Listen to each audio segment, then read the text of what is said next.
Hey guys, John, and Cody here, coming from our homes. We're on Discord. We're giving something new a try.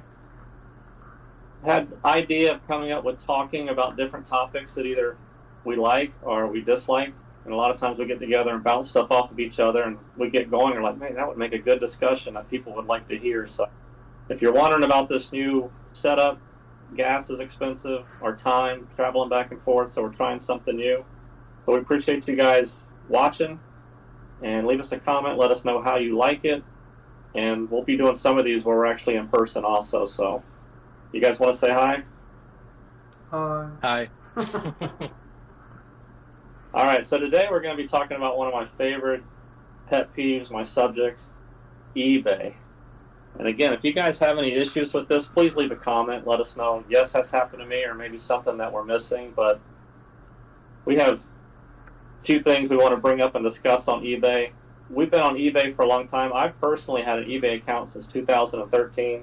NBC is 100% feedback. We're top rated sellers.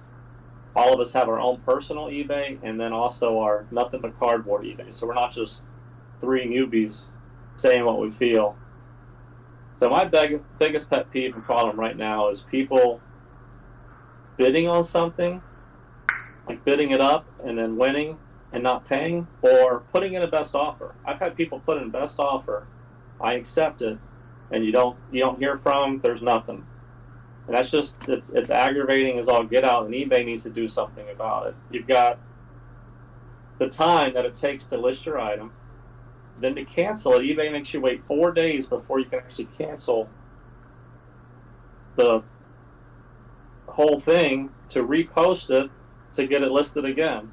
So if the guy doesn't pay on the weekend, 4 full days, sometimes the weekend doesn't even matter. Cody was telling me that you can't do it like Sunday, so you have to wait till like Thursday. So then you cancel it.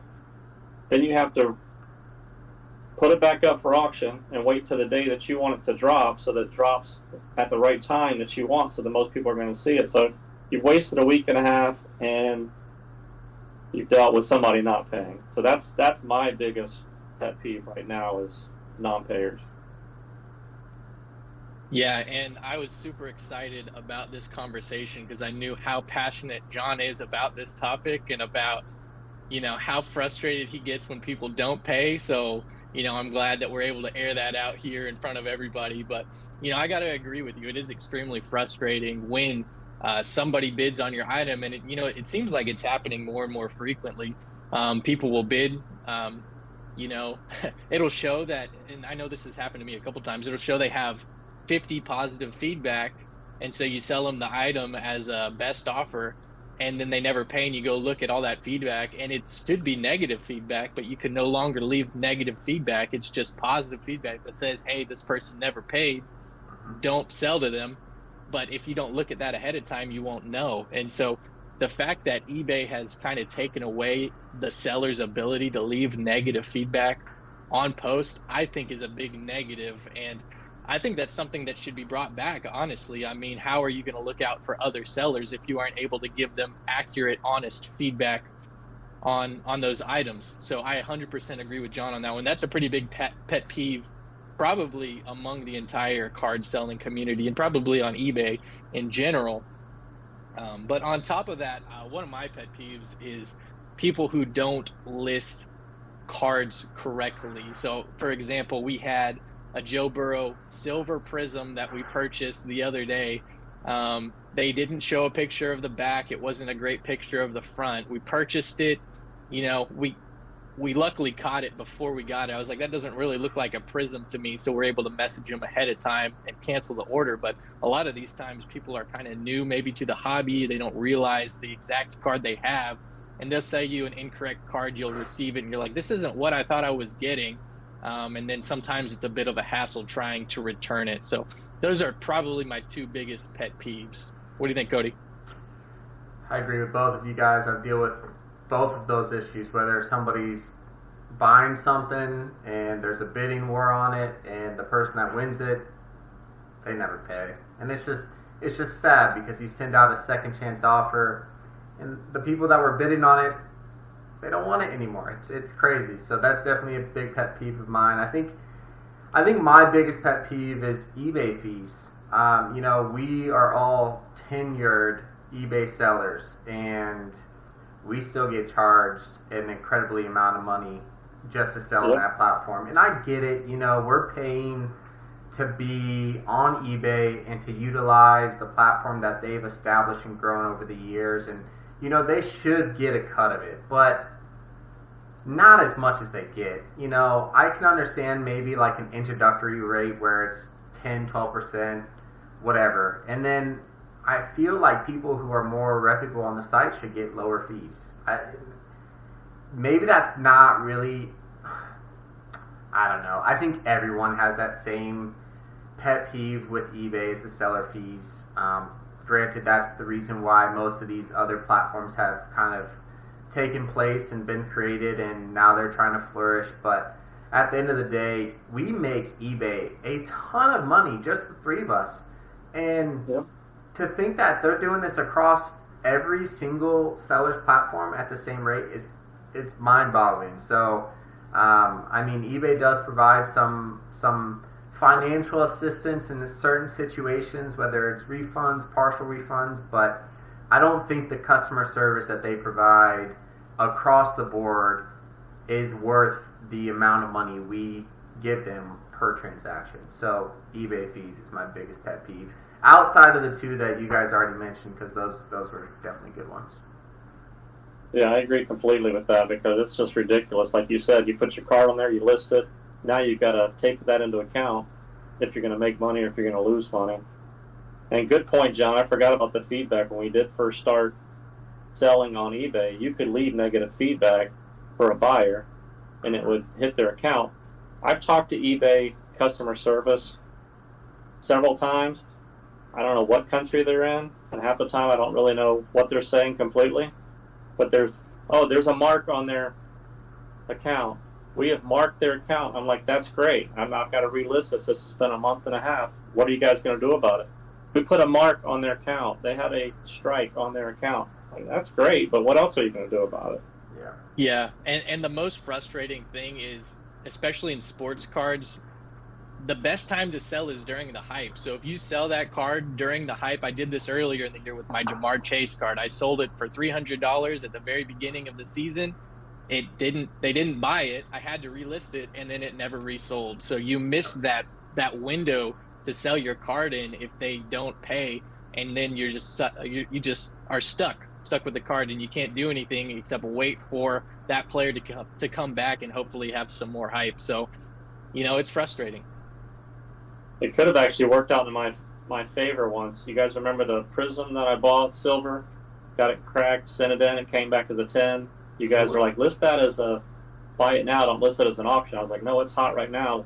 It went for lower than I thought. That guy waited till the fourth day to pay. I thought I was going to be able to cancel that and relist it. So that one didn't work in my favor. And I personally have had 5 canceled orders this year alone. So, you guys have anything else to say about that? We'll move on to the next couple topics. All right, cool. Enough said. Also, a couple more little pet peeves before we move on. A seller's canceling order. I've had, like John said, people list cards wrong, and it was actually a silver that the guy listed as a base. I won it for $1. He canceled. I paid. He accepted the money, and then he canceled it and said this card is damaged or no longer available. So I've heard that that's becoming more and more of an issue. Oh, yeah. Another one for me that really bugs me is, how do you guys feel about people taking pictures of their card while it's in a penny sleeve and a top loader? They take pictures, the flash is going off on there, it's hard to see the condition. Cody, what do you think about that? People are lazy, and they have a huge collection. Listen, I have thousands of cards in my closet, and if one day I'm just like, I want to post all of them to eBay, guess what? I'm leaving them all in the top loader. So I think you do this? No, I'm saying I would do it if I had a ton of cards. But if I don't have a ton of cards, then I'm going to take them out. I'm just saying people are lazy. The hobby is lazy. Come on. People send their cards to somebody else to get them pre-graded and submitted to a grading company. We do that ourselves. So don't this shouldn't be news to us. People in this hobby are extremely lazy. They go to shows, they sell their card for 70% comp instead of selling it for themselves. Like, People are just lazy, man. So it's not a shocker. It bugs me, but it's not a shocker. Yeah, I mean, just to kind of bounce off of that, I agree. I mean, you can't tell if there's any imperfections or the condition of the card, but I'll play devil's advocate a little bit. I know some people might say, hey, look, it went straight from the pack into the penny sleeve into the card saver. If I take it back out, I'm double handling the card and I don't want to damage it. So I have heard that a couple times, but in my opinion, I would rather see the card, naked outside of its penny sleeve so that you can get the close-ups of the card, the exact condition. The other thing, I think your card's probably going to sell for a little bit more if you take close-up pictures outside of the card saver. I've gotten plenty of cards. People are afraid to bid on it because there will be a surface scratch on your card saver, and they can't tell if it's on the card or the card saver. So it's going to end up going in auction for lower than it should. And then on top of that, if you send them the card and there is a scratch on the card, they're just going to return it to you and say, hey, I couldn't tell that there was a scratch on this card because your picture sucked. So, I mean, there's definitely a lot of pros to taking the extra step of removing your card from your card saver and your penny sleeve and taking good, accurate pictures of it. So I see both sides. That's a good point, Cody, that if a guy's trying to list cards, he's just trying to slap them up there, take a bunch of pictures, and get them posted. And for me, if I see two cards, and we're not talking expensive cards, we're talking about cards that we're trying to send to grading, $25, $50 cards. But you start buying 4 or 5 cards to get enough to send to grading, you're going to spend a couple $100. So it's important. So if there's 2 cards that I see up there that are listed, and one's in penny sleeves and the other one's not, I'm going after the one that's not because I can tell better with the condition of the card. Yeah. I think if you have time, though. Sorry to. I just want to plug this too. If you have time, I think it's always an option to still buy cards in top loaders, especially if you can get it for a good price, because if the person is being lazy and posting these listings to eBay and the cards in the top loader and they're not mentioning condition, like you said, if anything comes in and it's slightly, damaged or there's a significant scratch, you can return it. And that's a benefit to us as buyers on eBay, but you got to have time. You really can't play market with that, So anyways, sorry. Oh, that's good. That's kind of goes into the next subject here. You buy a card on eBay, it's either damaged, something's wrong with it. I'm talking about obvious, something wasn't in the description, or you can see sometimes how they take a picture and they're trying to hide a flaw. Like it's not a straight-on picture. The card is kind of angled to where you can't see the corners really well. How do you guys handle if you get a card not as described, and let's say, again, you spent 25, 30, 40, 50 bucks on it. How do you handle that? They say no returns accepted from the seller. How would you handle that, Cody? Well, first of all, eBay has turned into Starbucks, okay? Regardless of what that listing says, you can return it. Don't lie to me, eBay. That's false advertisement, because I've been a seller, and I say that you can't return a card, and I don't know that there's a defect on it, but they still return it because eBay supports it. So, if I was purchasing a card for 25, 30 bucks and there's a significant scratch on it, I'm returning it. If they don't describe it, if they don't list it, if they don't put a picture of it, then I'm going to return it back because I know eBay will support my claim. If it's a $25, $30 card and it's kind of rare and I got it for a steal and I still think I can make some money on it, even if it graded like a PSA 8 or 9, I'll probably end up keeping it, honestly. Even if the listing didn't show it. But again, that's under the assumption that I got it for a steal. But hey, listen, you guys know me. If I get a card that's not quality, I'm sending it back. 9 times out of 10. There's a few exceptions. Yeah, so on that topic, I agree with Cody. If the card doesn't match the description and if the pictures don't clearly show a defect, if there is a defect, I'm going to send it back. And, if the buyer or the seller rather tries to say, hey, no, I'm not returning this, you just have to wait 4 days and let eBay step in, and then you're going to end up getting a refund and keeping the card, basically, is what's going to happen. because I had that happen on a Mac Jones card I got a couple weeks ago. Um, I got a hollow from the optic set. The pictures looked good. I got it in, and the bottom right corner was just jacked up. And then I said, "Hey, it wasn't like this in the pictures." And then the seller's like, "No, it was perfect when I sent it."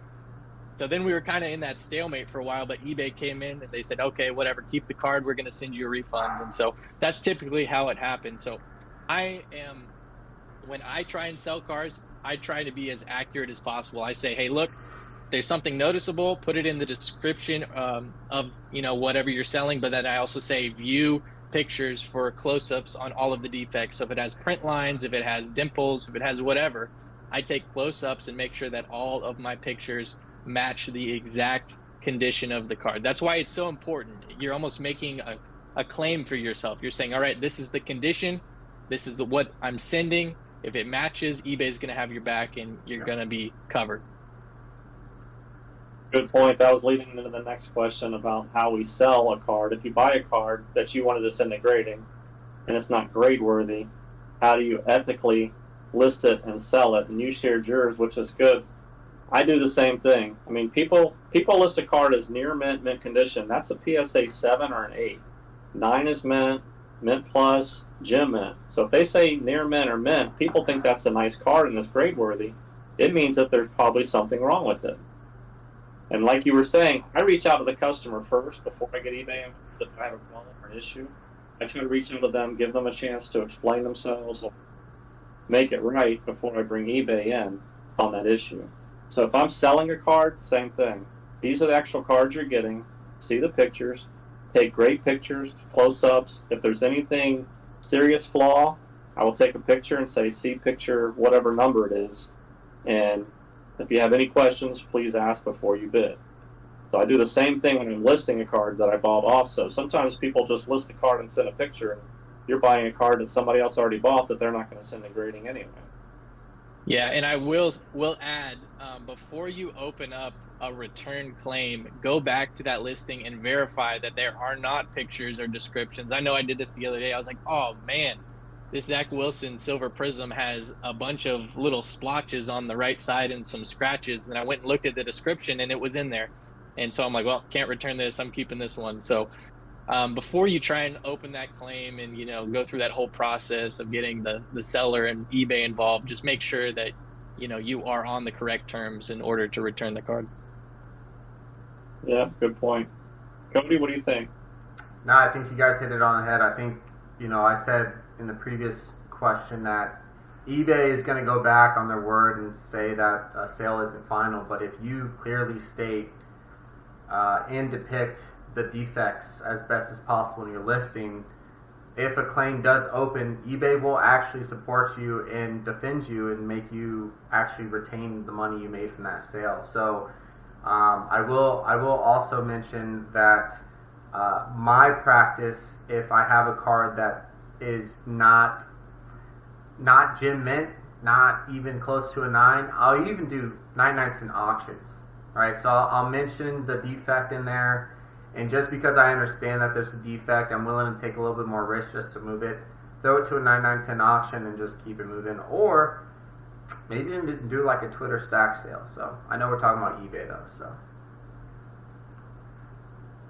Good stuff. Good stuff. Yeah, I hate buying, like we said, 10 cards to get 2 or 3 decent ones to get graded. Then you have those 7 cards that you need to do something with. But ethically, you want to make sure that you move them right. Just don't send them to somebody else who's trying to do cards for grading also. All right, so the last question is, how are we going to make eBay better? You guys give me a suggestion on what you would do if you could change something with eBay or the platform to make it a better place to buy or sell cards. John, take it away, man. I want to hear what you got first.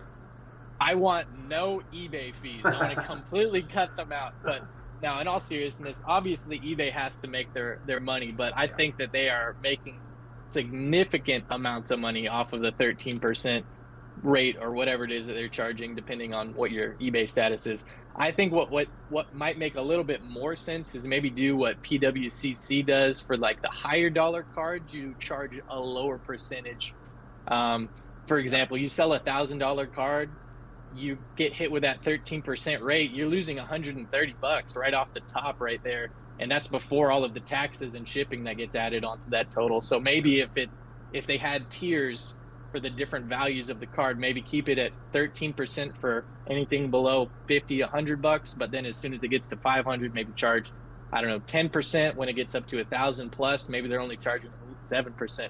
I think that would make it a much uh, more appealing to the seller to go and try and sell those higher dollar cards on eBay rather than trying to flip it at a show or an auction somewhere.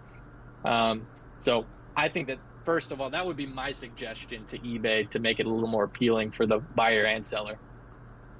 Yeah, I couldn't agree with that more. I mean, the hobby as a whole has kind of gravitated away from eBay because of the fees. I mean, I mentioned it earlier. There has been people literally starting up new platforms to compete against eBay because of the fees. But personally, if I were to think of a way that eBay could improve the site for the hobby, is I think they should make a larger commitment to the sports card hobby when it comes to scanning cards. Because one of the banes to my existence when I sell postcards to eBay, I mean, it takes hours for me to take photos and post them up. So I think if eBay used the scanning technology that they have for TCG and they transition that to sports cards, man, that would be awesome. Now, listen, I understand that that's not going to take photos, right? But that's going to preload all the information, all the card details.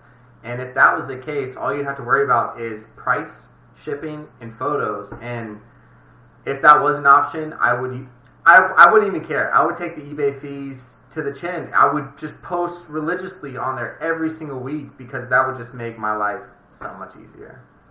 All right, I don't want to throw us completely off topic, but I have a question. So, how long do you think it is before eBay pulls in Amazon and gets their own shipping service for sports cards and things like that? So we don't have to. Sorry, USPS guy.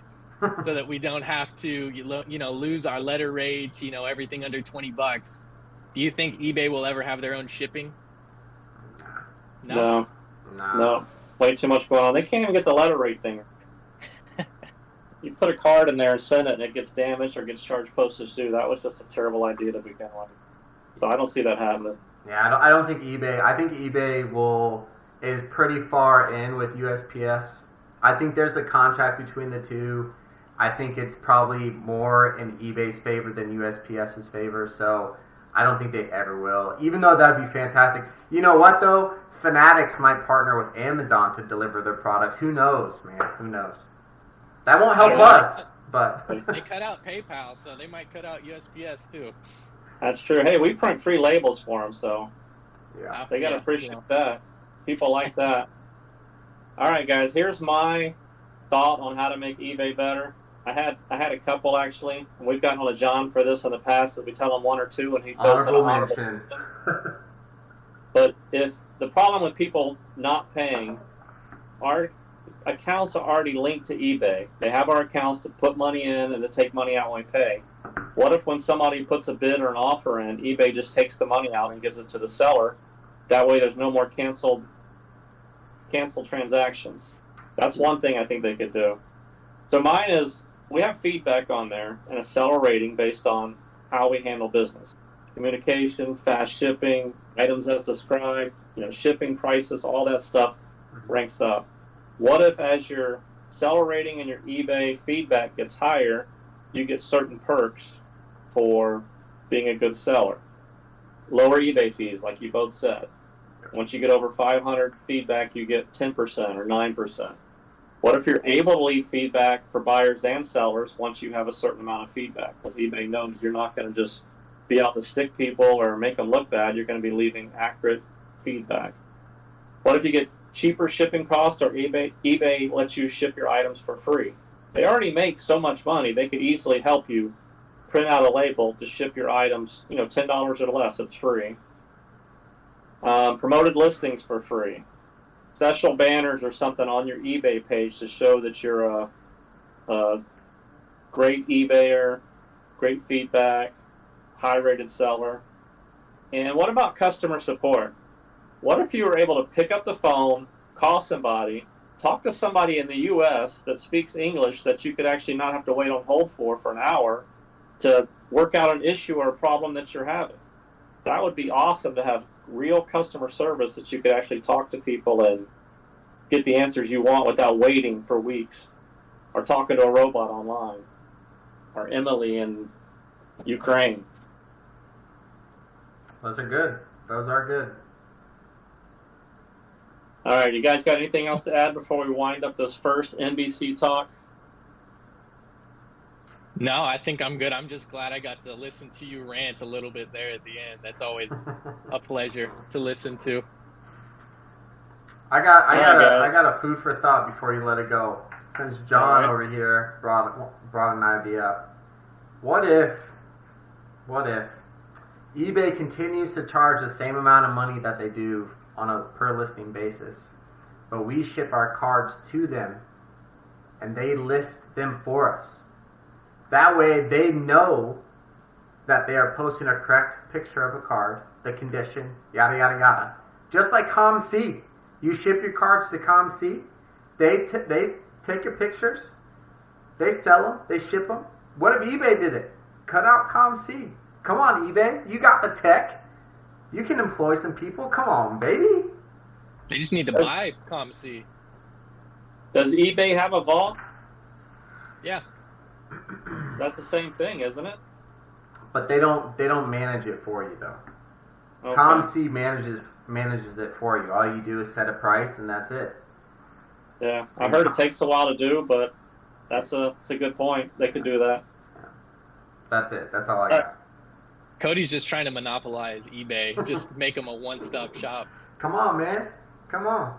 Send my card directly from eBay to PSA. PSA back to eBay. eBay sells my card. Rinse and repeat, baby. Cody's gonna make the fees $20 or 20% instead of 13%. Listen, if they did that, I would take a 15-20% cut. Yeah, there you go. All right, guys. Hey, we appreciate y'all watching. Again, let us know what you think. Leave some comments down below. What do you think about this type of talk? Do you guys like it? Leave some ideas, something that you would like to hear us rant on. This won't always be negative and us kicking things. We're going to talk about stuff that we do like and that we do enjoy. Maybe. We're going to get back into some cardboard cutback. These guys like to talk about fantasy football and how that affects the values of cards. And please leave a comment down below about things that you've dealt with eBay. Maybe we missed something, and maybe we can do another eBay pet peeve part 2. So we appreciate you guys for watching. If you're not a subscriber, hit that subscribe button. Leave a like. And again, we appreciate you guys. Have a good day.